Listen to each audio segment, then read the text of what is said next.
Hola, bienvenidos a todos. ¿Qué tal? Espero que os encontréis bien. Soy Rafael Alonso, asesor jurídico de la Federación Gallega de Pádel y hoy tengo el gusto de dirigirme a vosotros para hablar un poco sobre las implicaciones legales del estado de alarma y toda la crisis del COVID-19 en el sector del pádel. Bueno, lo primero que tenemos que decir es que posiblemente todo lo que estemos hablando hoy quede en cierto modo desfasado porque la actualidad nos supera. Ya sabéis que a lo largo de hoy Pedro Sánchez ha anunciado ya el inicio del plan de desescalada con esas 4 fases, fase 0, fase 1, fase 2, fase 3, y parece que los entrenamientos individuales y la práctica del deporte federado podría iniciarse ya desde principios de mayo.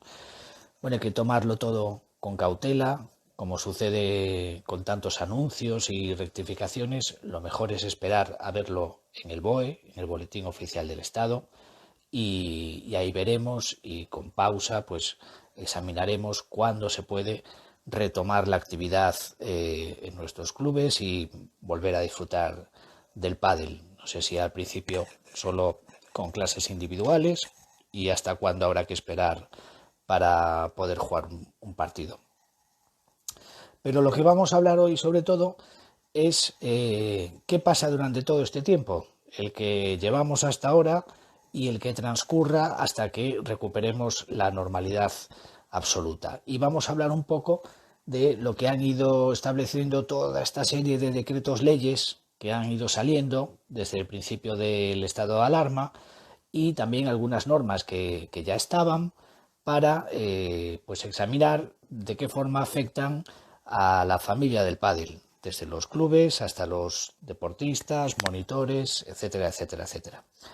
Por supuesto, yo trataré de estar pendiente a vuestros comentarios y si os parece, pues hacia el final, si hemos ido más o menos rapidito, pues trataré de responder las preguntas que vea por aquí. Bien, pues sin más dilación, tengo también aquí una pequeña eh, presentación que voy a intentar ir intercalando. Espero que la veáis bien. Bueno, pues como sabéis, el estado de alarma se inicia el 14 de marzo e implica el cierre al público de las instalaciones deportivas y de todos los recintos deportivos. Esto ha ido teniendo sucesivas prórrogas. Primero fue hasta el 12 de abril, después hubo una nueva prórroga del estado de alarma hasta el 26 de abril. Ahora mismo estamos dentro de una tercera prórroga que va a ir hasta las 0 horas del domingo 10 de mayo y aún está por ver si habrá más prórrogas o no, aunque ahora mismo estamos todos más pendientes del plan de desescalada y de las fases que de la prórroga del estado de alarma. Lo que hizo el Real Decreto que estableció el estado de alarma fue decretar el cierre al público de las instalaciones deportivas y de los recintos deportivos. Pero, ¿qué significa el cierre al público? ¿Significa que podemos hacer actividad a puerta cerrada si no hay personas que vengan de fuera? Bueno, esto incluso los que sois más aficionados al fútbol, pues habréis visto que unas semanas atrás incluso se planteó que un equipo de primera división, como era la Real Sociedad de San Sebastián, pretendía volver a los entrenamientos de forma individual y cerrada al público, es decir, iba un jugador, hacía su plan de entrenamiento en las instalaciones del club, en Zubieta, que se llaman, terminaba y venía otro compañero, hacía su plan de entrenamiento y tuvo que salir el Consejo Superior de Deportes a decir, no, esto no se puede hacer, y el club dio marcha atrás y suspendió esos entrenamientos individuales que tenía previstos. Y esto pues puede dar lugar a toda una serie de disquisiciones jurídicas. Bueno, está cerrado al público, pero eso quiere decir que el club que es dueño de sus instalaciones no puede utilizarlas de manera privada.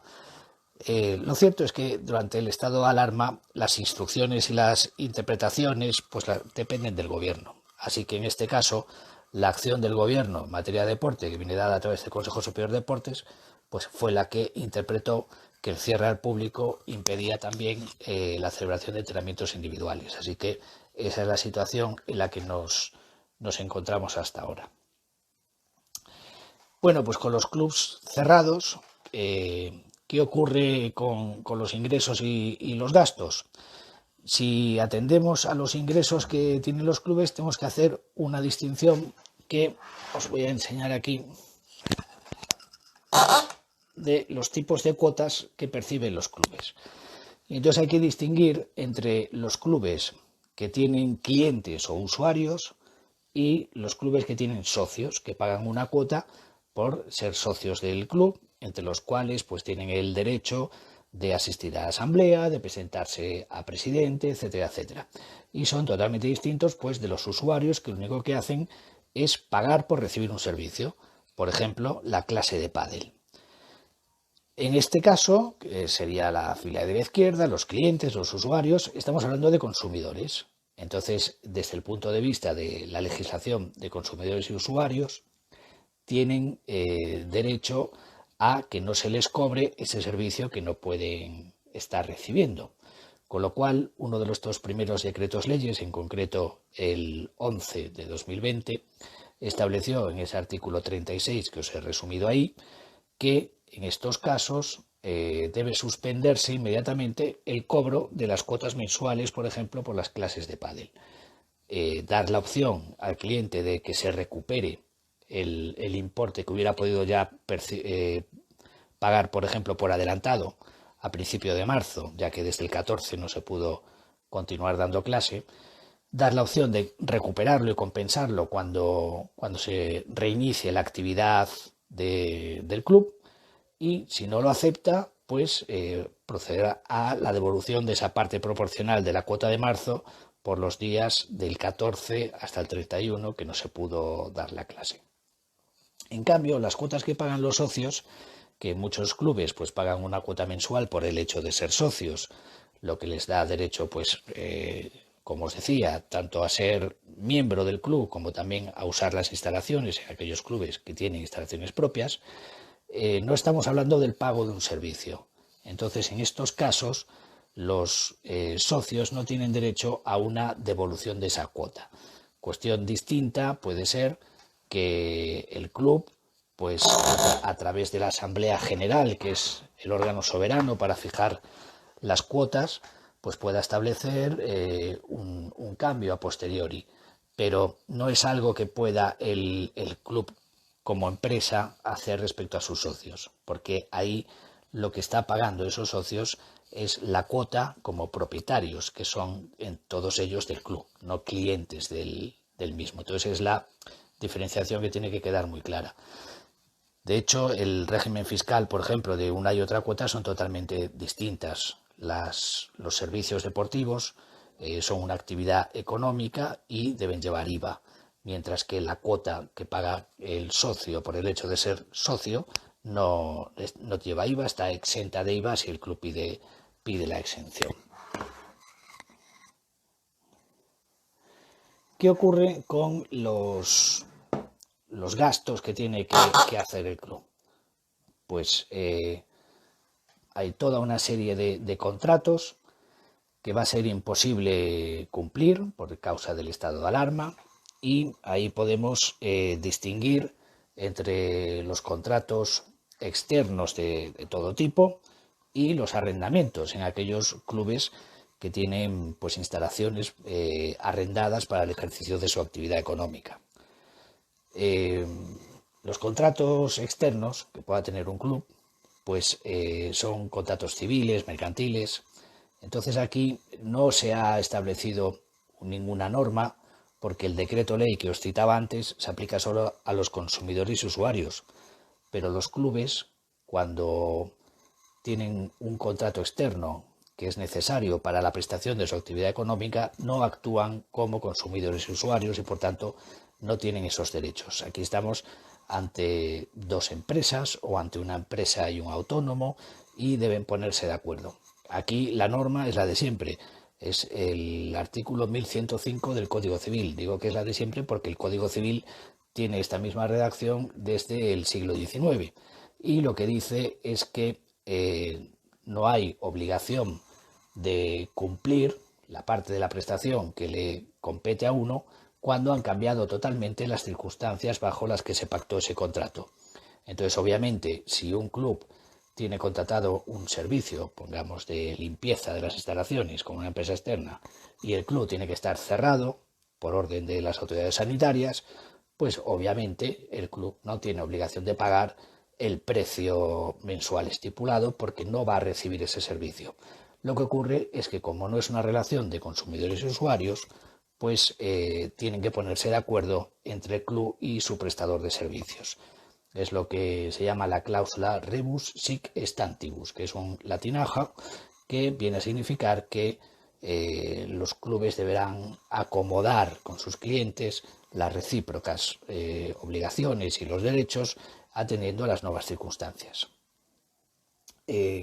Tenemos también los contratos públicos, que serían los contratos con las administraciones. Hay muchos clubes que pueden prestar un servicio de escuela municipal para un ayuntamiento pequeño porque hayan ganado una contratación, y ahí sí que ha habido una norma nueva. Ahí tenemos el decreto ley 8/2020 que lo que hace es establecer que cuando por causa del estado de alarma, pongamos que el ayuntamiento de turno ha decidido cerrar al público las instalaciones, hay una causa de imposible cumplimiento de ese contrato público. Entonces lo que dice este decreto ley 8/2020 es que en ese caso el contratista, que sería el club que presta ese servicio de escuela municipal deportiva, tendría derecho a solicitarle al ayuntamiento el levantamiento de un acta de suspensión automática y a solicitarle la indemnización de los daños y perjuicios que le pueda ocasionar este periodo de suspensión, que podrá ser los gastos salariales que tenga durante ese periodo, el tiempo proporcional de la garantía definitiva que haya tenido que prestar durante la ejecución de ese contrato, o el coste de mantenimiento de los equipos, bienes o maquinaria que el club tenga destinado a ese servicio y que no pueda emplear para otro contrato distinto. Entonces, todo eso, cuando finalice el periodo de suspensión, podrá ser indemnizado por la administración contratante, en este caso, pues el ayuntamiento que había establecido el servicio de escuela municipal con ese club. ¿Qué ocurre con los arrendamientos? Que es una cuestión que afecta a muchos clubes. Al principio salió una moratoria tanto de la hipoteca como de los alquileres de vivienda, pero quedó fuera de ella los arrendamientos distintos de vivienda, que es el caso de las instalaciones deportivas. Entonces, el más reciente de los decretos leyes, que es el 15/2020, hace una distinción. Y hace una distinción según que el propietario de la instalación sea un gran tenedor o no lo sea. Un gran tenedor puede ser una empresa pública, por ejemplo, puede ser un particular que tenga más de 10 inmuebles urbanos, o puede ser también, y aquí pueden entrar los clubes más grandes, el que sea propietario de una instalación de igual o más de 1.500 metros cuadrados construidos. En estos casos, cuando se trata de un gran tenedor, esta ley ha establecido una moratoria automática. Desde la entrada en vigor, que se produjo el pasado 23 de abril, es una norma de la semana pasada, el club tendría un plazo de un mes para pedir esta moratoria automática al gran tenedor. Y eso implicaría la suspensión del pago de la renta, el aplazamiento en concreto, mientras dure el estado de alarma y hasta 4 meses como máximo, teniendo en cuenta pues todo esto que estábamos comentando del posible retraso o restricciones que haya en la apertura al público aun cuando finalice el estado de alarma, y estas cuotas se fraccionarán y se abonarán en un máximo de 2 años. Cuando el propietario de la instalación no sea un gran tenedor, pues solo queda la opción de la negociación. Ahí el decreto ley no establece ninguna especialidad más que permitir que las partes puedan negociar con la fianza que es necesario prestar al inicio del contrato y que normalmente suele equivaler a 2 meses de renta. ¿Qué ocurre con los monitores? Bueno, cuando se trata de un monitor autónomo, pues sería la aplicación lo que decíamos antes, la legislación de derecho privado y, por tanto, la negociación para la suspensión del contrato mientras no se pueda volver a prestar o la reducción del precio, lo que quieran acordar las partes. Pero cuando el monitor en cuestión de una relación laboral con el club, pues es cuando puede entrar en juego la mecanismo para evitación de despidos, que sería el ERTE.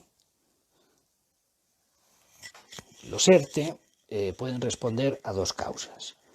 La primera de ellas es la fuerza mayor, que es un acontecimiento externo, imprevisible e inevitable, como sería en este caso la pandemia, o las causas ETOP, que son las causas económicas, técnicas, organizativas o productivas. Es decir, no hay una prohibición de apertura para esa empresa, pero el estado de alarma implica una disminución de sus ingresos, unas pérdidas, y entraríamos en causas económicas, productivas, etc.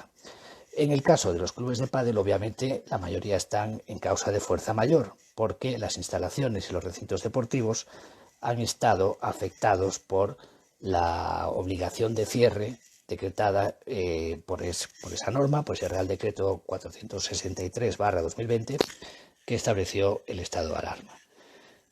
¿Qué efectos puede tener un ERTE por fuerza mayor? Puede tener 2. Lo decide la empresa. Si es absolutamente imposible la prestación laboral, pues implica la suspensión del contrato. Es decir, no se extingue, el trabajador no deja de ser miembro de la empresa, sino que queda suspendido de empleo y sueldo y percibe una prestación por desempleo hasta que no pueda volver a la prestación de su jornada laboral. Y en aquellos casos en que no puede prestar toda la relación laboral, pero sí una parte de su cometido, pues se podrá aplicar una reducción de jornada. Pensemos, por ejemplo, en el caso de un empleado de un club que no solo da clases, sino que pues también hace una labor administrativa de oficina. Quizá la labor administrativa de oficina se puede seguir realizando por teletrabajo, pero no así la parte de impartir clases de pádel a los alumnos. Pues en ese caso se podría aplicar una reducción de jornada que puede ser desde el 10 hasta un máximo del 70% de la jornada del salario, de manera que en el peor de los casos pues continuaría realizando un 30% de su jornada y percibiendo un 30% del salario. ¿Qué ocurre con la parte que no se puede prestar? Pues ahí entraría en juego la prestación por desempleo que pagaría el SEPE y que supone que cobra todo el salario que tenía. No, lo que se cobra es un 70% de la base reguladora de esa parte que no se puede realizar.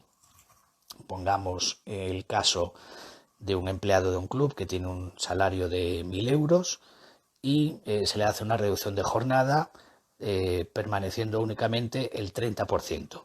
Pues esto implicaría que a final de mes cobraría los 300 euros correspondientes al 30% que sigue realizando en su jornada laboral, y del otro 70% de esos 700 euros, pues cobraría en vez de 700 el 70%, es decir, 490 euros. Y de todas formas, la empresa, si tiene disponibilidad de tesorería o si estuviera previsto en convenio colectivo, podría completarle al trabajador esa parte que deja de percibir por causa de la percepción del desempleo.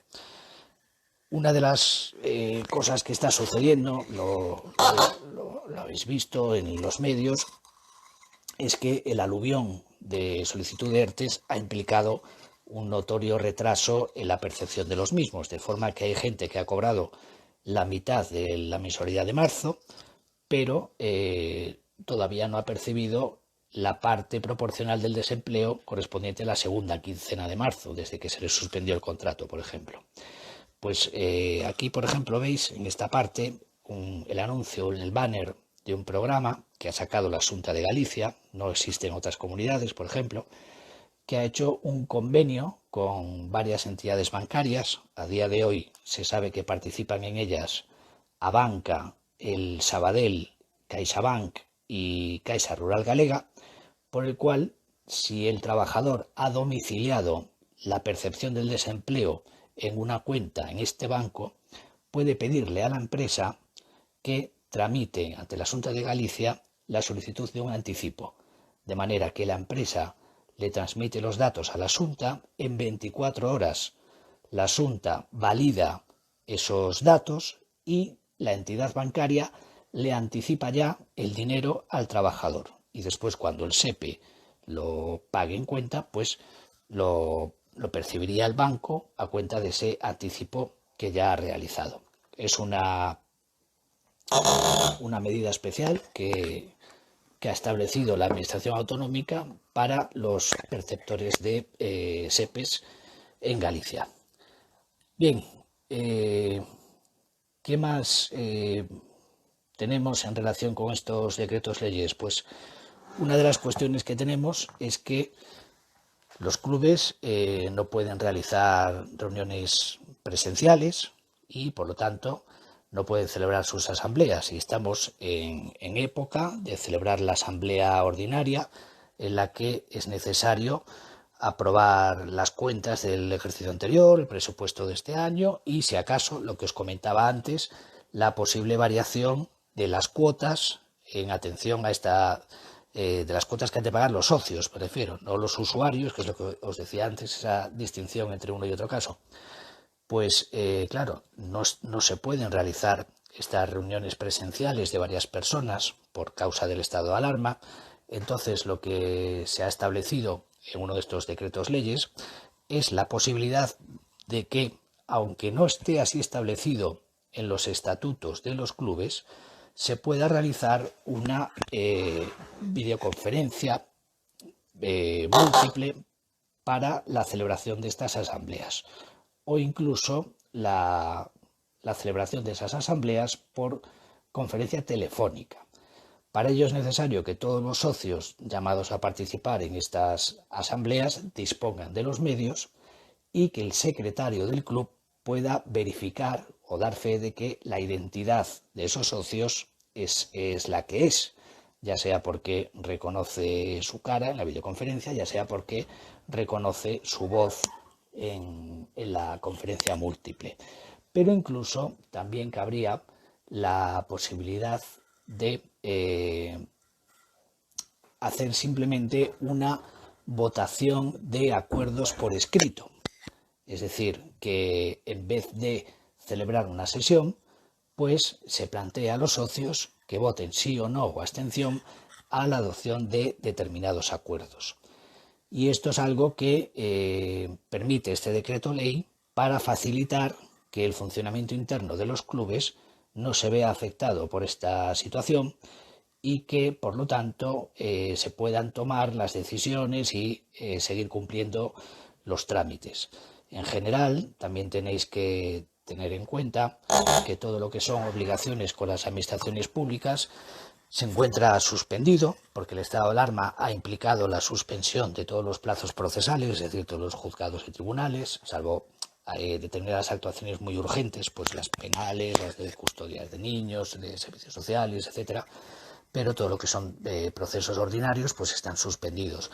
Lo mismo sucede con todos los procesos administrativos, es decir, todos los temas pendientes con las administraciones públicas, ya sea administración autonómica, ya sea del ayuntamiento, pues se encuentran todo suspendido y no están corriendo los plazos.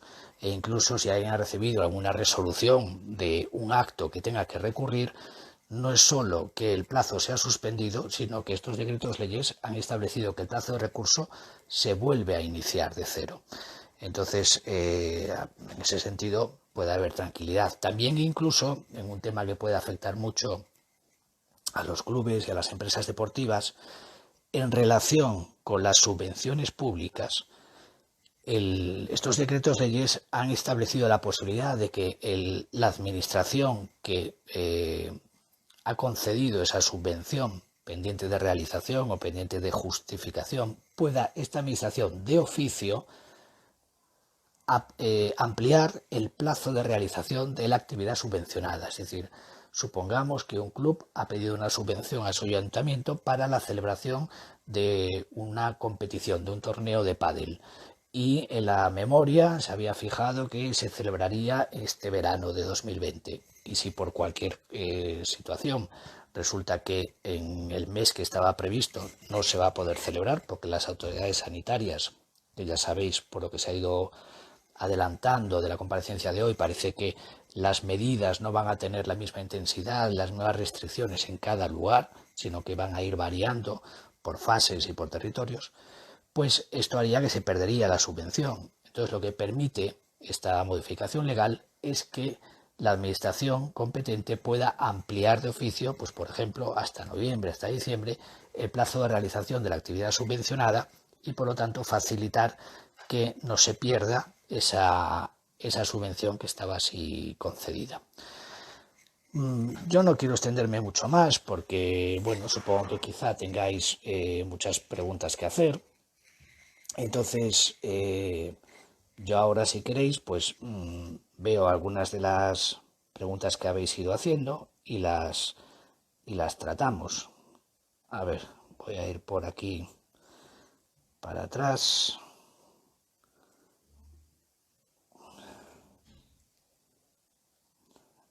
Preguntáis aquí, por ejemplo, ¿qué va a hacer la federación con las licencias? Las federaciones tienen el mismo trato que los clubes. Es decir, lo que os expliqué antes de que los clubes no tienen que devolver las cuotas de sus socios y que los importes de las cuotas de socios los fija la Asamblea General, es lo mismo que sucede con las federaciones deportivas. Porque las federaciones son un tipo de asociación y las cuotas de licencia las fija la Asamblea General. Por lo tanto, no se está pagando la prestación de un servicio por parte de la federación, sino que se paga por ser miembro de la federación. Y paga lo mismo quien tenga la licencia pensando, bueno, quizá juegue o quizá no, que quien tenga la licencia y juegue todos los torneos y campeonatos del calendario, ¿no? Entonces no está asociado a un servicio. Por eso, en principio, no se rige por la misma regulación que está establecida para los consumidores y usuarios, que rige, por ejemplo, para la falta de prestación de los servicios de gimnasios, la falta de prestación de un servicio de una enseñanza deportiva, etcétera. Con lo cual, en principio, no hay devolución de licencia. Y eso sin perjuicio de que la Asamblea General pueda adoptar cualquier medida en relación al importe de las licencias a futuro, teniendo en cuenta pues la duración que haya tenido esta situación o la duración que vaya a tener la temporada, porque aquí puede haber brotes en el futuro, etcétera, etcétera. Preguntabais aquí, ¿cuándo podrán abrir los clubes? Lo que decíamos, esto está de rabiosa actualidad y va a depender de ese calendario, de la fase del plan de desescalada que nos acaba de anunciar el presidente del gobierno y que lo que yo os decía, hasta que se vea en el BOE, es mejor no elucubrar. ¿Qué pasará con las ligas que estaban en curso? Bueno, en principio eso depende del departamento de competición, de la federación, pero en el pádel yo creo que el calendario es lo suficientemente amplio y flexible como para permitir que las ligas se concluyan una vez que la autoridad sanitaria permita que se retome la actividad federada del pádel, que además yo creo que si se hace diferenciación entre distintos deportes, el pádel es uno de los que tendría menos riesgo de contagio, porque no hay un contacto físico directo entre jugadores, no hay una gran concentración de jugadores, como puede ser el fútbol, que son 22 personas en el terreno de juego, aquí son 4 personas y separadas físicamente por la red, no suele haber concentración de público, con lo cual yo creo que se dan todas las circunstancias para que sea de los primeros deportes que se retome. Incluso en el caso de nuestra liga, aunque hay desplazamientos, pues quizá una de las medidas de restricción que habrá que poner es que, pues como estábamos haciendo hasta ahora, que pues en lugar de compartir coche 4 o 5 personas del mismo equipo, pues que vayan un máximo de 2 y una en cada fila de asientos, ¿no? Pero bueno, creo que en relación con otros deportes, pues el pádel tiene una serie de condicionantes para que se pudiera retomar antes. Lo que no sé es si el legislador va a estar haciendo diferenciaciones por modalidades deportivas, o bien si va a establecer en general que la actividad deportiva federada no profesional se retome a partir de tal fecha en este territorio. Pues tendremos que ver, pero desde luego, pues tan pronto como sea posible, lo ideal sería planificar ya un calendario de acuerdo con los clubes para finalizar las ligas que estaban en curso, aunque sea a costa de comprimir el resto del calendario o hacer coincidir la liga con otros torneos, algo que antes no se hacía, pero bueno, estamos en una situación de fuerza mayor, son posibilidades que podrían surgir.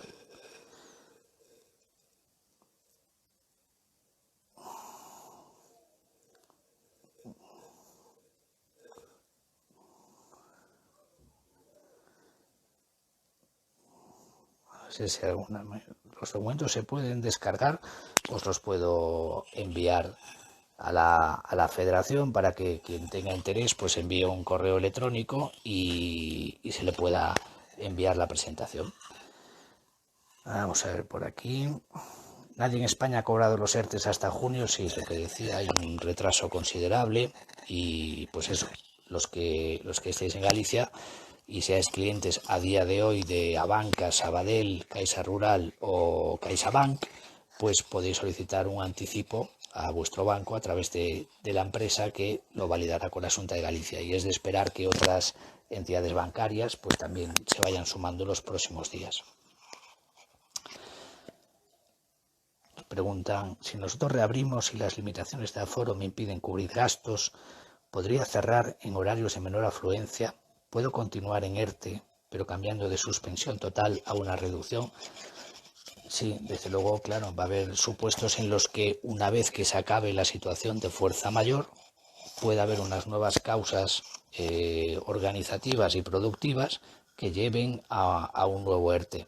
Y también, si queréis profundizar en este tema desde el punto de vista de los clubes, pues tenéis que tener en cuenta que en relación con los contratos temporales, que hay pues monitores que están contratados para una campaña muy concreta, para un curso concreto, pues aunque existe un compromiso de mantenimiento del empleo durante los 6 meses posteriores a que cese la situación de fuerza mayor, esto no se aplica a los contratos que se extingan pues porque haya expirado el tiempo convenido o porque ya se haya concluido la obra para la que fue contratado. Pongamos pues el caso que os ponía antes del club que presta un servicio de escuela municipal para un ayuntamiento y que ese ayuntamiento ha suspendido el contrato.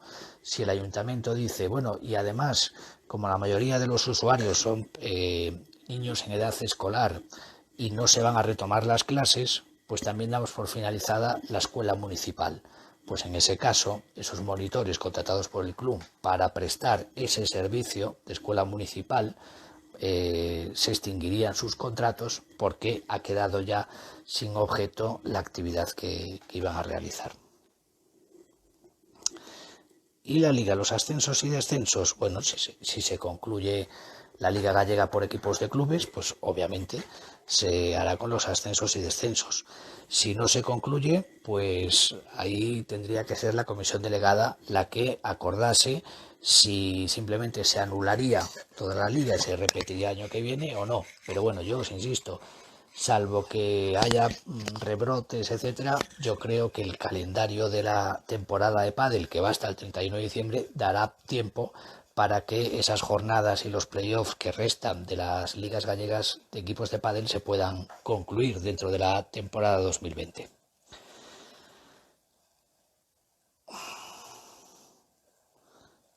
Aquí nos preguntan si una instalación que tiene pádel y gimnasio, si se seguiría el mismo criterio, en qué fase se podría abrir cada una. Es lo que os decía antes. Ahora mismo no sabemos más que el avance informativo que ha dado el presidente hace un par de horas y tenemos que esperar a que esto se plasme en el BOE. Pero todo lo que se ha ido adelantando a través de la prensa parece indicar que no va a ser unas fechas ya determinadas, sino que la propia evolución de la pandemia es la que va a ir marcando los plazos y las actividades por territorios. Que además aquí el territorio va a ser la provincia o la isla en el caso de los archipiélagos.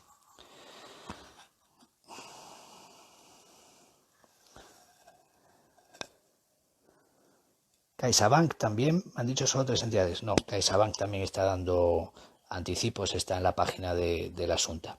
Además, las otras 3, pues las que os decía, Abanca, Banco Sabadell y Caixa Rural Galega. Pero no dejéis de mirar a diario en emprego.xunta.gal, porque el número de entidades financieras que se adhieran puede ir ampliando día a día. De hecho, ayer no estaban publicadas, hoy sí, y mañana puede que sean más.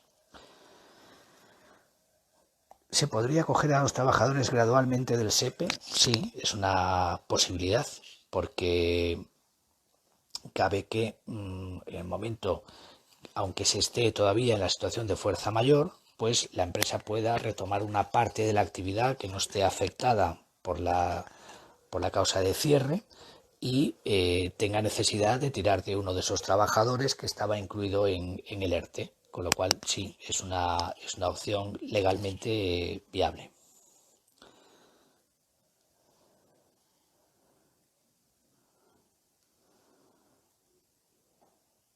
¿La Federación Gallega puede pedir algún documento acreditando que un jugador es profesional?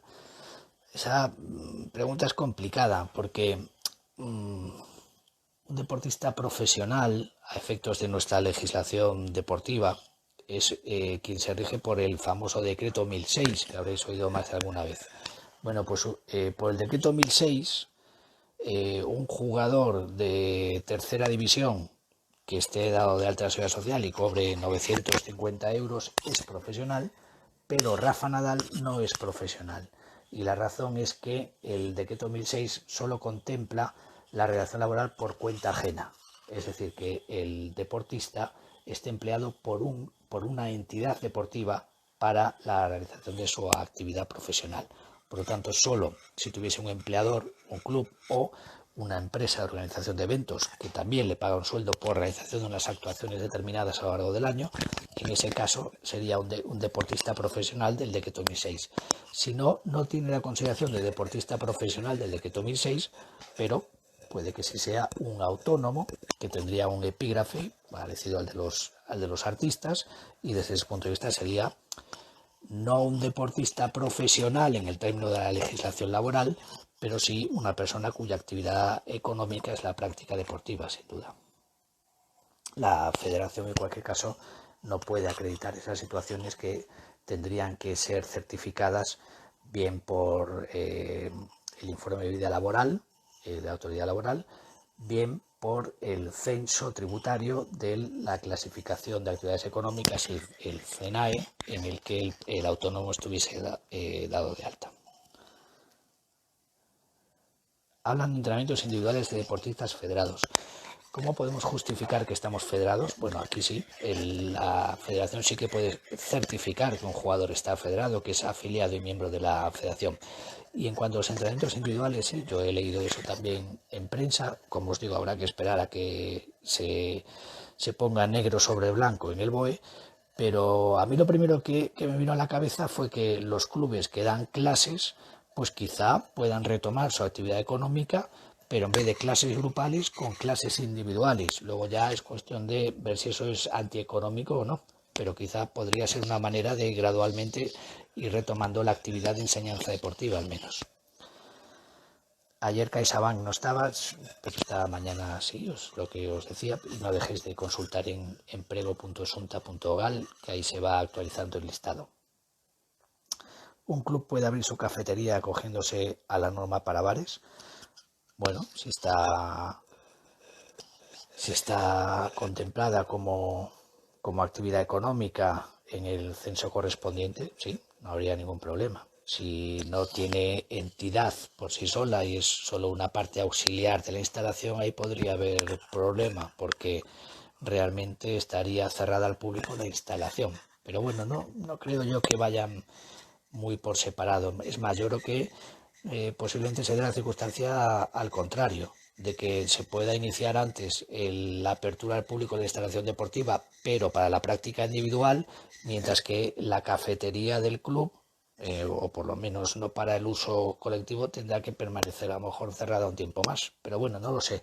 Eso se irá estableciendo en el plan de desescalada, que próximamente se va a ir actualizando por los acontecimientos y por territorios.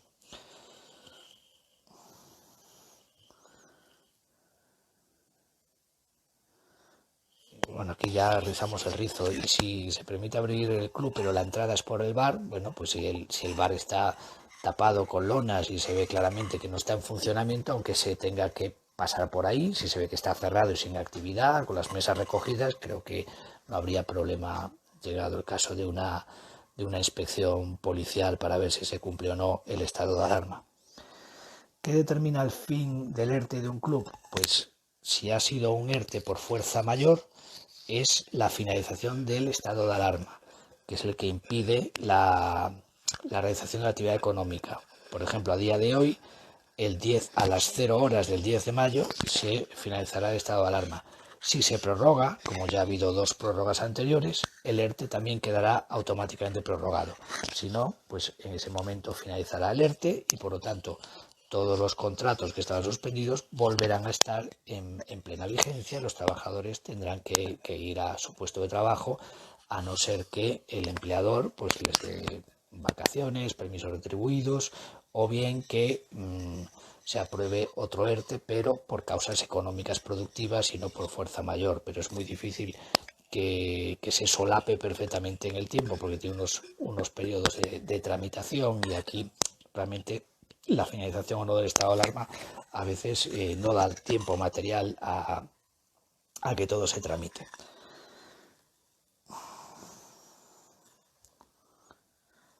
Bueno, pues creo que nada más.